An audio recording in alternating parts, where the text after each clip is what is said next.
So you've done it. Over the last 3 or 4 months, you've dropped 40 or 50 pounds. You're well on your way.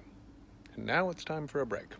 And what better way to do that than by heading out on a trip where cost is no object.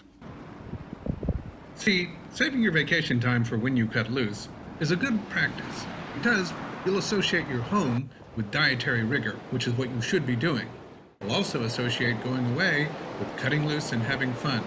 Both good things. Go hog wild. Lose your mind. Have a great time and eat all you want. Take note along the way that you might be self-moderating. This is a good thing because it means you're internalizing the things that got you to 50 pounds loss in the first place. I call these controlled breaks. Controlled breaks are, for obvious reasons, very soul-satisfying. But they are, for equally obvious reasons, potentially devastating to a diet.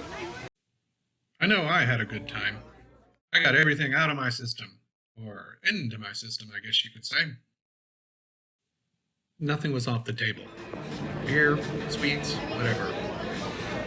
The problem is that this is a little like getting a free weekend on a hall pass with your high school sweetheart. And your high school sweetheart is Salma Hayek. And Salma Hayek is a serial killer. So here's the thing.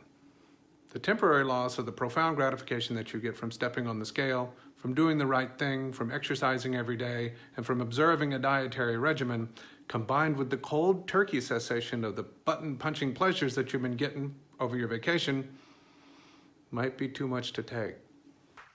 You see, in a very real sense, you've more or less been on an affair. Yeah. Oh, totally. Yeah, so anyway, I was telling him, look, I think you got a bomb-ass airport. I'm gonna bomb this airport. I swear, Tots just have no sense of humor. But diets need restarting, and demons need refacing. I'm gonna have to call you out,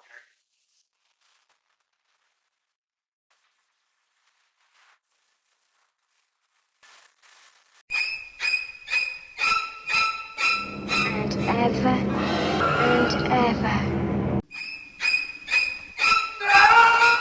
And that was a shining example of why most diets fail. So, how to avoid the horror show that is reunification of man and scale. You had fun, but deep in your soon-again to be desclerosing heart, you know deep down that you need to get back on your program. So what do? Well, you just avoid it. That's right. Don't weigh. Careful now, because we need to clarify this. This does come with a big, big but. And that but is, yeah, you're not going to weigh, you're not going to pay attention to your weight, but you're also going to reinstate those habits that got you the 50 pounds lost in the first place. And that brings us to the rule. For every day you cut loose, pig out, drink yourself stupid, say yes to dessert, and in general behave a naughty dietary fool, you will observe two days of utter dietary rigor. And remember, don't step on that scale. See, when you think about it, it's really just a hack. We human beings are very emotional creatures. And when you think about the emotional import and the content of what it is that you need to do to lose this weight, you might have to trick yourself from time to time. And part of that beneficial self-deception includes not hearing from her. For example, on this most recent trip, I was gone for 5 days, 4 of which were spent in dietary craziness. I've been back 3 days now, all 3 of which have included 1,200 calories a day and working out. And I'm going to do this for 5 more days, not stepping on the scale the whole time, virtually guaranteeing that when I step on the scale for real the next time, I'll be at least back to where I was when I started. I guess you could say, in this case, that ignorance is less.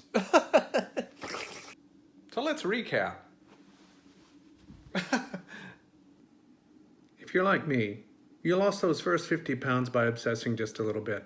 Obsessing on the type of foods that you eat, obsessing on what you ate, and also obsessing on that scale. And that's not a bad thing, because that obsession can be a healthy thing, at least for a little while.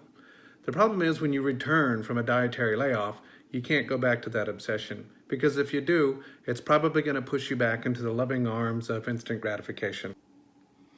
The solution is to force yourself not to weigh until you've matched every bad day that you've had with 2 full-blown exercise-laden, calorie-reduced days. Those should be more than a match for whatever naughtiness that you perpetrated when you were out on your vacation, such that returning to the scale will once again inspire you to new heights of culinary and dietary excellence. Thanks for watching. Happy healthing. Get started and do it now.